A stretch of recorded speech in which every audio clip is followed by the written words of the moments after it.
ये है 50 किलोवाट का ऑन ग्रिड सोलर सिस्टम और इसको हमने इंस्टॉल किया है एक फैक्ट्री के ऊपर। तो इसी सिस्टम के ऊपर आज इस वीडियो में कंप्लीट मैं आपको बताने वाला हूँ कि ये सिस्टम क्या है, कैसे काम करता है, इसमें कौन से कंपोनेंट लगे हैं और ये कितनी इलेक्ट्रिसिटी बनाता है।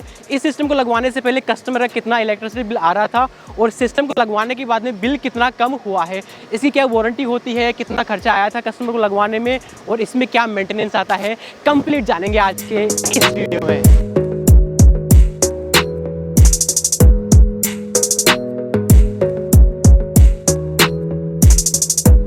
ये लोकेशन है जयपुर सिटी से 60 किलोमीटर दूर किशनगढ़ रेनवाल नाम के एक छोटे से टाउन में। और ये जो साइट है ये बेसिकली एक इंडस्ट्रियल साइट है। यहाँ पर पत्थर कटिंग वगैरह का काम होता है। तो कस्टमर के यहाँ पर 150 HP का कनेक्शन हो रखा है, इलेक्ट्रिसिटी कनेक्शन।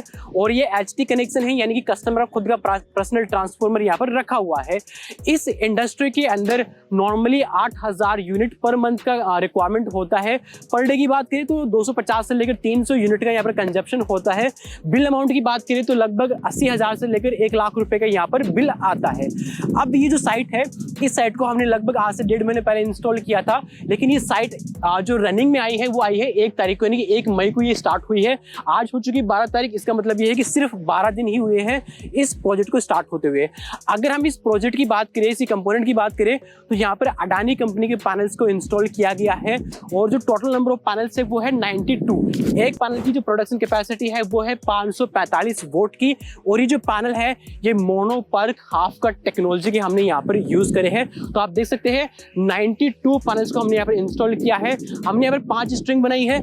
सबसे पहले हमने 19 पैनल्स की 2 स्ट्रिंग बनाई है, फिर हमने 18 पैनल्स की 3 स्ट्रिंग बनाई है। पैनल्स को इंस्टॉल करने के लिए हमने यहाँ पर सबसे पहले पर्लिन्स बिछाई है। पर्लिन्स आप देख सकते हैं, इनको कहते हैं जो सी टाइप की चैनल्स होती है, इनको पर्लिन्स कहा जाता है। तो सबसे पहले हमने पैनल्स के नीचे इन पर्लिन्स को बिछाया है और इन पर्लिन्स के ऊपर फिर पैनल्स को माउंट करके मिड क्लैंप्स और जो एंड क्लैंप्स होती है जो कि एल्यूमिनियम की होती है, इनके थ्रू पैनल्स को हमने यहाँ पर माउंट किया है। इसके अलावा हमने क्या किया है कि जो पैनल्स लगे हैं इनको हमने 5 स्ट्रिंग बनाई है इनकी टोटल, और 5 स्ट्रिंग की हमने जो वायर है उन वायर्स को हमने कुछ इस तरीके से जो ड्रिप पाइप होती है उन ड्रिप पाइप के अंदर हम लेकर आए हैं ताकि वायर्स वेदर के हिसाब से जो है खराब ना हो। देखो सर्दियों गर्मियों के अंदर वायर्स डैमेज होने की पॉसिबिलिटी होती है, वैसे होते तो नहीं क्योंकि कंपनीज को भी ऑलरेडी पता है कि जो वायर्स है ये आउटडोर ही यूज होने हैं।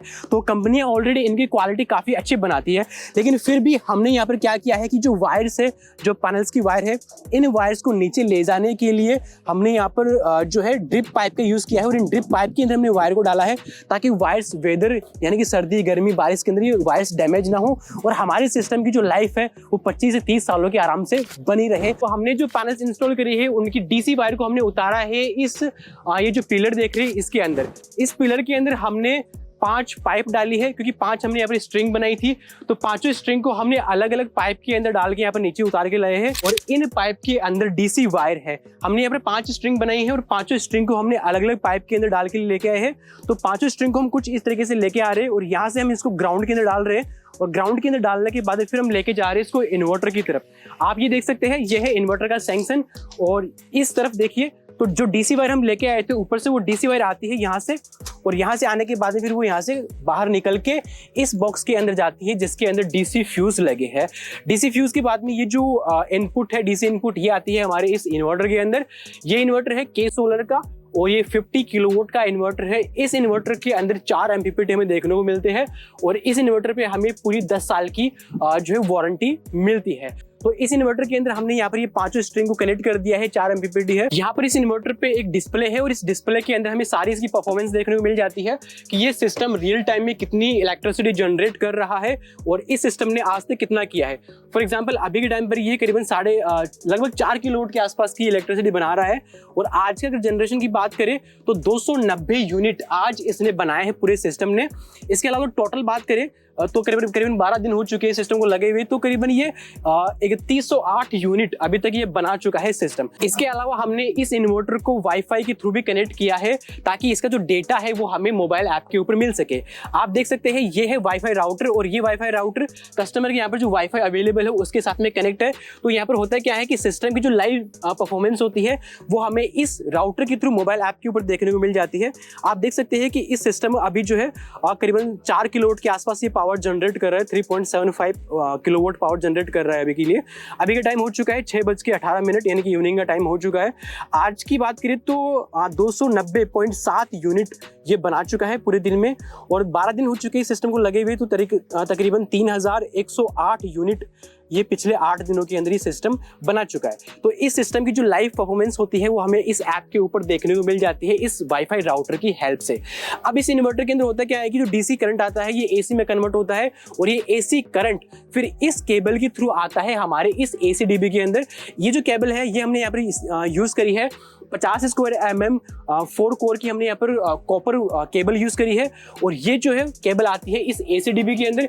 एसीडीबी के अंदर हमने 125 एम्पियर की एमसीबी यूज करी है, ताकि जो फॉल्ट होता है वो वगैरह जो है उससे सिस्टम डैमेज ना हो, या अगर सिस्टम की वजह से लोड की तरफ अगर फॉल्ट ज़्यादा है तो वो ये एमसीबी जो है इसको कंट्रोल कर ले। इसके साथ ही हमने यहाँ पर सर्ज वोल्टेज को रोकने के लिए यहाँ पर हमने एसपीडी का भी इंस्टॉलेशन किया है। अब यहाँ से जो आउटपुट आती है ये आउटपुट आती है कुछ इस तरीके से, और ये वाली जो केबल है ये जाती है यहाँ पर इस एमआईबी बॉक्स के अंदर। एमआईबी बॉक्स के अंदर लगा है सोलर मीटर, और सोलर मीटर ये कैलकुलेट करता है कि हमारे सोलर सिस्टम ने कितनी इलेक्ट्रिसिटी जनरेट करी है। वैसे ये चीज़ हमें मीटर के अंदर, हमारे इन्वर्टर के अंदर भी देखने को मिल जाती है, लेकिन सोलर मीटर लगाना कंपलसरी होता है। जो हमारी डिस्ट्रीब्यूशन कंपनीज होती है इलेक्ट्रिसिटी वाली, उन कंपनीज के लिए कंपलसरी होता है, तो वो कंपनीज इस मीटर की रीडिंग को यहाँ पर चेक करती है और वो इसी पर बिलीव करती है कि सिस्टम कितना जनरेशन देता है। अब इस एमआईबी बॉक्स से जो आउटपुट निकल के आती है वो आती है फिर इस कस्टमर के पैनल के अंदर, और यही वो पैनल है जहाँ से कस्टमर के सारे जो मोटर्स है, जो सारा लोड है वो यहाँ से चलता है। और यहाँ पर जो बाहर से जो ग्रिड की तरफ से जो लाइन आ रही है वो लाइन भी इसी के अंदर कनेक्ट होती है, और हमारी सोलर की जो लाइन आ रही है वो भी यहाँ पर कनेक्ट हो जाती है। इसके अलावा मैं आपको दिखाना चाहूँगा नेट मीटर। नेट मीटर काफ़ी इंपॉर्टेंट होता है। हमारे घरों में जो नॉर्मल मीटर लगा होता है वो मीटर एक साइड की पावर को कैलकुलेट करता है। अब जब हमने सोलर लगा लिया, सोलर क्या करता है कि एक्स्ट्रा पावर को ग्रिड के अंदर एक्सपोर्ट भी करता है, और जो अगर पावर कम पड़ती है तो वो इम्पोर्ट भी करता है। तो इसके लिए यहाँ पर नेट मीटर लगाया जाता है। आप देख सकते हैं ये है नेट मीटर, और ये मीटर क्या करता है, ये दोनों डायरेक्शन की पावर को कैलकुलेट करता है कि हमने कितनी पावर डिस्कॉम के अंदर दिया है और कितनी पावर उनसे लिया है, और दोनों को फिर बैलेंस करने के बाद में ही ये आउटपुट दिखाता है। तो आप देख सकते हैं यहाँ पर, अगर मैं आपको रीडिंग दिखाऊं तो आप देख सकते हैं कि अभी तक इस कस्टमर ने 882 यूनिट इंपोर्ट करी है ग्रिड से, और 533 यूनिट यहाँ से एक्सपोर्ट हुई है जो एक्स्ट्रा पावर थी। अगर इनको नेट करे यानी कि इन दोनों को माइनस करे तो 349 यूनिट आती है। इसका मतलब ये है कि कस्टमर ने सोलर की यूज करने के बाद में भी 300 जो है 49 या 50 यूनिट जो है वो ज़्यादा इंपोर्ट करी है ग्रिड से, और अब ये जो एक्स्ट्रा इंपोर्ट करी है कस्टमर ने, इसी के बिहाफ पर फिर कस्टमर को बिल यहाँ पर पे करना होगा। इस प्रोजेक्ट में हमने एक और काम किया है, और वो है वॉकवे का। वॉकवे का मतलब ये होता है कि चलने के लिए जो हम पाथ प्रोवाइड करते हैं वो होता है वॉकवे। आप देख सकते हैं हमने यहाँ पर जीआई की पट्टियाँ बिछाई है, और इन्हीं पट्टियों को वॉकवे कहा जाता है। इन पैनल्स के बीच बीच में हमने यहाँ पर पूरी स्ट्रेट जो है वॉकवे डाली है। आप देख सकते हैं कुछ इस तरीके से हमने वॉकवे डाली है। वॉकवे डालना काफ़ी इंपॉर्टेंट होता है, क्योंकि टिन शेड के ऊपर नॉर्मली चलना काफ़ी रिस्की काम होता है, और पैनल्स के ऊपर चला ही नहीं जा सकता। पैनल के ऊपर अगर चलेंगे तो इनमें माइक्रो क्रैक्स आ जाती है और पैनल्स की लाइफ कम हो जाती है, तो पैनल के ऊपर चलना भी नहीं चाहिए। तो नॉर्मली वॉक करने के लिए ये वॉकवे लगाना होता है, और इन वॉकवे के अंदर क्या होता है कि छेद हो रही बहुत अच्छे से ग्रिप बनाते हैं अपने पैरों के अंदर, तो यहाँ पर फिसलने की पॉसिबिलिटी नहीं होती है। होता क्या है कि जब भी कोई पर्सन इन पैनल्स की क्लीनिंग करता है तो पानी इधर उधर बिखर जाता है टिन शेड के ऊपर, और उस केस के अंदर अगर हम वॉकवे का यूज ना करें तो फिसलने की पॉसिबिलिटी बहुत ज़्यादा होती है। तो सेफ्टी पर्पज के लिए, सुविधा के लिए किसी भी सोलर सिस्टम के अंदर कुछ इस तरीके से वॉकवे लगाना बहुत ही इंपॉर्टेंट होता है। और कई बार क्या होता है ना कि जो टिन शेड होता है वो काफ़ी कमज़ोर होता है, और कमज़ोर टिन शेड पे अगर मैं पैर रखूँगा तो वो धंस सकता है। तो इन सब की सेफ्टी पर्पज के लिए हमें यहाँ पर वॉकवे इंस्टॉल करना काफ़ी इंपॉर्टेंट होता है। इस प्रोजेक्ट के अंदर हमने यहाँ पर जो वॉकवे डाला है ये है जीआई का, और आप देख सकते हैं जीआई का इसलिए डाला है ताकि इसमें जंग वगैरह ना लगे, और जब सिस्टम 25 से 30 सालों तक काम करे तो ये वॉकवे भी यहाँ पर टिका रहे। किसी भी सोलर सिस्टम में सेफ्टी पर्पज के लिए अर्थिंग इंस्टॉल करना कंपलसरी होता है। इस पूरे प्रोजेक्ट के अंदर हमने 3 अर्थिंग इंस्टॉल करी है। एक है जिसके अंदर पैनल्स और पूरा स्ट्रक्चर आ जाता है, जिसको हम डीसी अर्थिंग कहते हैं, और दूसरी अर्थिंग हमने करी है एसी साइड की अर्थिंग। एसी साइड की अर्थिंग यानी कि इन्वर्टर और जो एसीडीबी के अंदर जो एसपीडी लगा है इनकी हमने यहाँ पर अर्थिंग करी है। तीसरी अर्थिंग हमने यहाँ पर करी है इस लाइटनिंग अरेस्टर की। आप यहाँ पर जो छड़ देख रहे हैं इसको हम कहते हैं एलए। एलए का मतलब लाइटनिंग अरेस्टर। ये क्या करता है कि आकाश से जो बिजली गिरती है, लाइटनिंग होती है, उसको ये पैनल्स के ऊपर ना गिरने देता है और उनको ये अपने अंदर शॉक लेता है।